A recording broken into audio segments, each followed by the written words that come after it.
Hello, कसे आहात सगळे? तर मी आलेली आहे हॉटेलमध्ये जिथे माझ्या भावाचं लग्न होणार आहे आणि आज संध्याकाळी एंगेजमेंट आहे आणि आम्हाला यायला थोडंसं लेट झालं.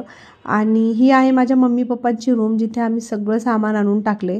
आणि इथे ना मी एक रील शूट केली होती, ती तुम्ही पाहिली नसेल तर नक्की पहा आणि लाईक करा.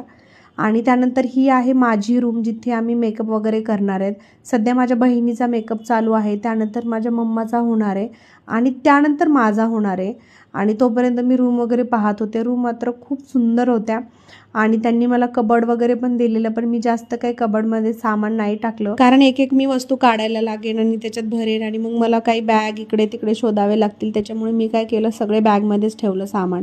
आणि कसं असतं, लग्नघर म्हणजे कोणी ना कोणी येत जात राहतं, बॅगमध्ये सेफ राहतं, म्हणून मी बॅगमध्येच ठेवलं. आणि इथे इवा मला फ्रीज दाखवते, कारण तिला छोटा फ्रीज बघून खूप मजा वाटत होती.